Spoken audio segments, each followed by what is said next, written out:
국어 수업이 시작됩니다. 여러분 안녕, 국어의 휘쌤이에요.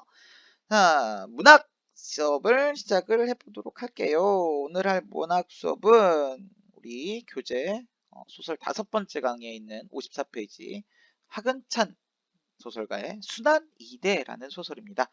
자, 이 소설은 그러니까 일제강점기부터 시작해서 6.25 전쟁을 거쳐서 우리 민족의 순환사를 잘 정리하고 있는 작품이라는 평가를 받는 작품이에요.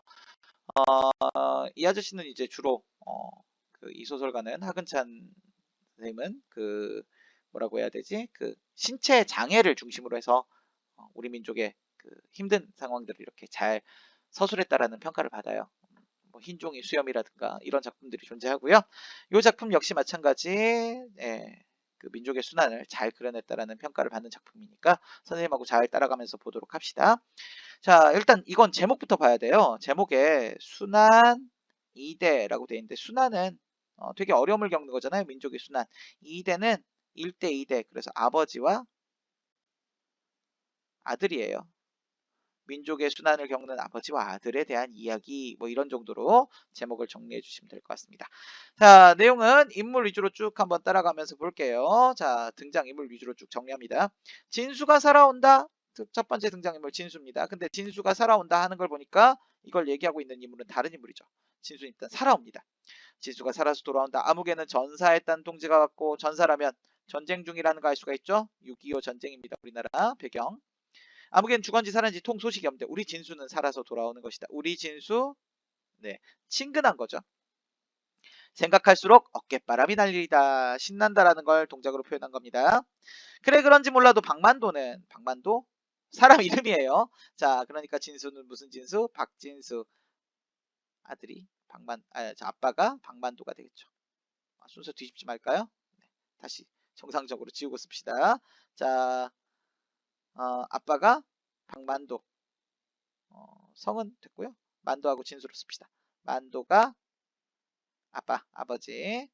그 다음에 진수가 아들입니다. 아들은 지금 어디 갔다 왔다고요? 6.25 전쟁에서 살아 돌아왔습니다. 무사 귀환하고 있는 중이에요. 무사는 아니겠네요. 여느 때 같으면 아무래도 한두 군데 앉아 쉬어야 넘어설 수 있는 용머리째를 제명 고개예요. 단숨에 올라채고만 것이다. 왜? 아들이 왔거든. 죽지 않고 살아왔거든. 그래서 어때? 너무 기쁘거든. 그래서 단숨에 좀 쉬어야 되는데 중간에. 가슴이 펄럭거리고 허벅지가 뻐근했다 힘들었다는 얘기예요. 그러나 그는 고갯마루에서도 쉴 생각을 하지 않습니다. 들 건너 멀리 바라보이는 정거장에서 연기가 물씬 피어오르며 삐 기적 소리가 들려왔어요. 기적 기차 피리 소리.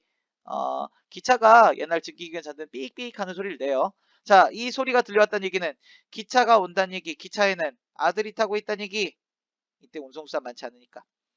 아들이 타고 내려올 기차는 점심때가 가까워 도착한다는 것을 모르는 바 아니다. 이 기차야 아니야? 아니야. 점심때쯤 오는 거야. 해가 이제 겨우 산등성 위로 한 뼘가량 떠올랐으니 정오라고 하죠. 요즘엔 낮 12시예요. 아직 차례 멀은 것이다. 아직 한참 멀었다고. 아직 멀었어. 자, 그러나 그는 공연히 마음이 바빴다. 너무 즐거우니까요.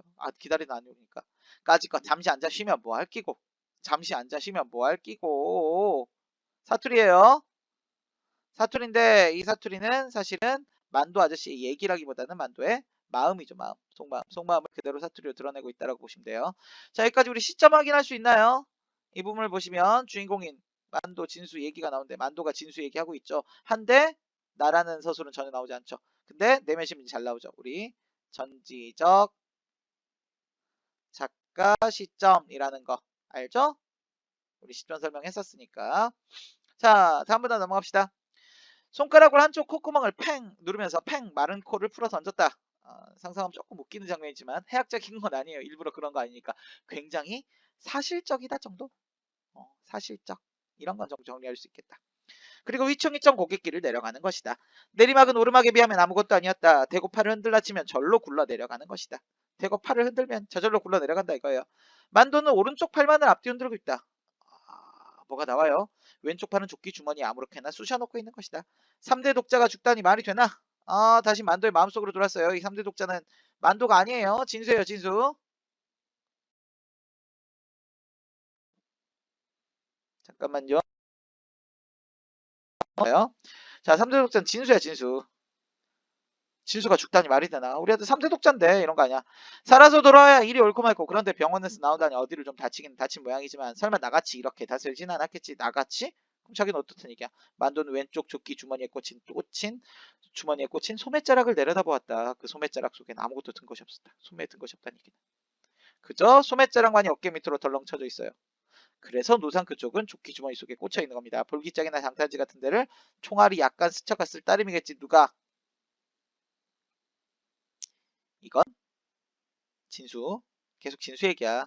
이게 지금 만도의 속마음이야, 이 부분이. 자, 나처럼 팔뚝 하나가 몽땅 달아날 지경. 팔뚝 하나가 몽땅 달아날 지경. 즉, 만도는 지금 어떤 상태? 팔이 하나가 없어요. 네, 안타까운 상태죠. 자, 그 엄살스러운 놈 누구? 진수가 견뎌냈을 턱이 없고 말고. 야, 그놈 엄살도 심한데, 야, 나처럼 팔 하나 없어졌으면, 야, 그놈이 당해냈겠어. 그냥 살짝 다친 걸 거야. 하고 애써 위안하고 있는 중이에요. 자, 중약이고요. 이로 갑시다. 만도는 읍 들머리에서 읍에 들어가는 부분의 입구에 입구. 잠시 망설이다가 정거장 쪽과 반대되는 방향으로 걸음을 옮겼다. 장거리를 찾아가는 것이었다. 진수가 돌아오는데 고등어나 한 손 사가지고 가야 될 거 아닌가 싶어서였다. 고등어나 한 손. 한 손? 고등어 마리수 얘기하는 단위예요. 손 아니야 진짜. 자, 장난은 아니었으나 고깃전에 없는 고기가 없었다. 이것을 살까 하면 저것이 좋아 보이고 그것을 사러 가면 또 옆에 것이 먹음직해 보이고 그것을 사러 가면 또 그 옆에 것이 먹음직해 보였다. 한참 일인의 서성거리다 결국은 고등어 한 손이었다.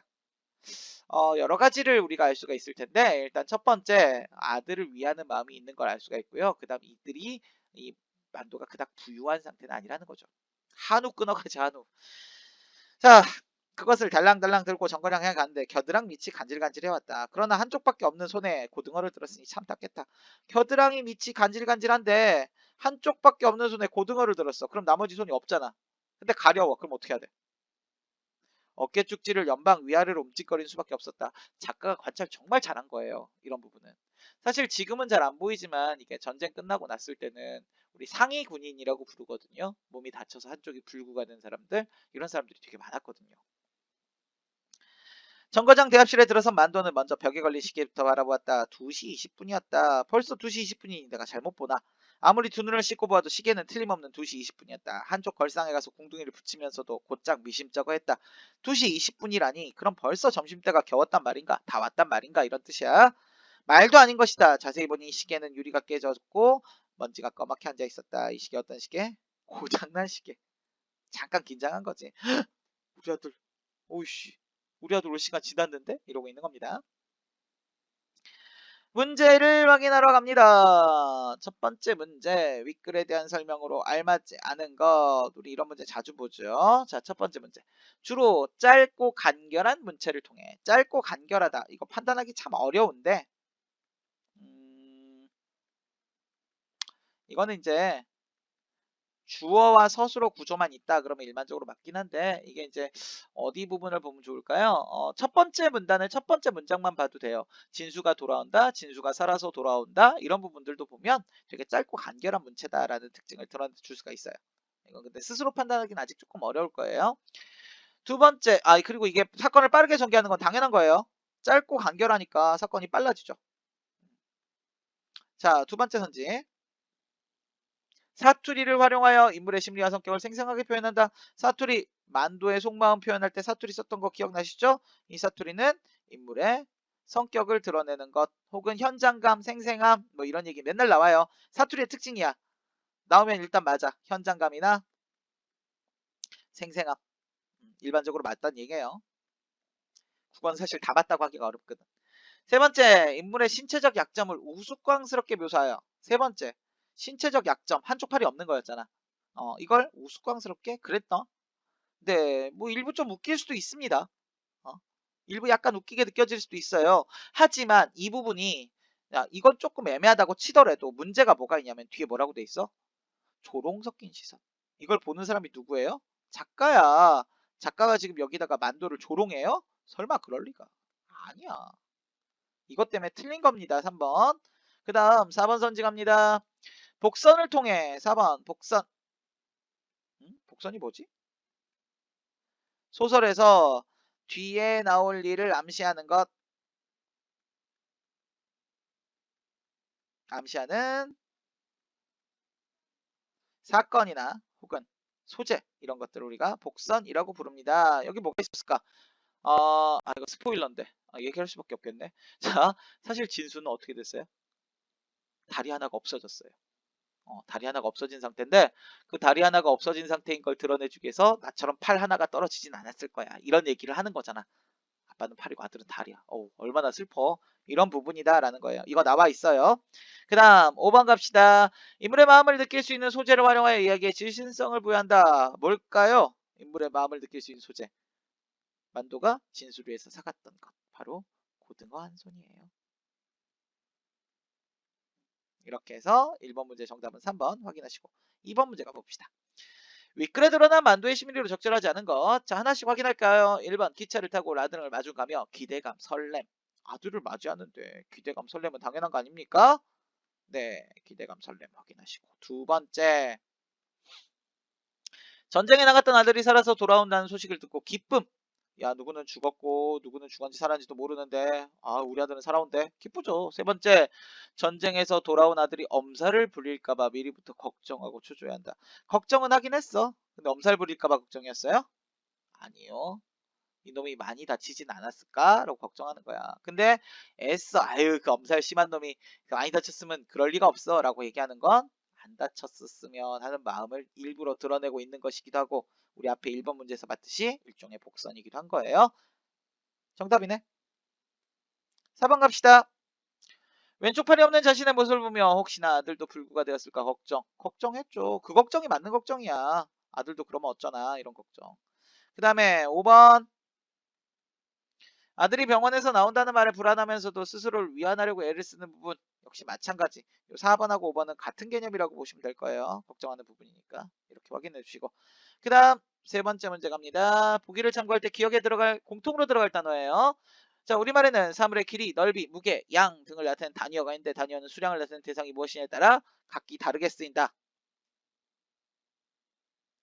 예를 들어 나무는 그루, 배추는 포기, 꽃은 송이 같은 단위어가 쓰인다. 흥미로운 것은 물고기나 짐승의 수를 셀 때 마리를 사용하는데 구체적인 종류, 그 수에 따라서 자 단위어가 달라진다. 물고기를 지프로 2줄 엮어 총 20마리의 경우에는 두름, 오징어 20마리는 축, 북어 20마리는 쾌, 조기나 고등어 따위의 생선 2마리의 경우에는 손. 여기에서 뭐가 나왔어? 고등어 한 손 나왔지. 고등어 한 손. 고등어 한 손은 몇 마리? 고등어 2마리. 2마리 이렇게 옆으로 양쪽으로 딱 접어놓은 거. 네, 요걸 고등어 한 손이라고 불러요. 그러니까 얘는 정답 쉽죠? 2번 그대로 골라주시면 됩니다. 네, 여기까지 보시고 자 다음 장으로 넘어가도록 할게요.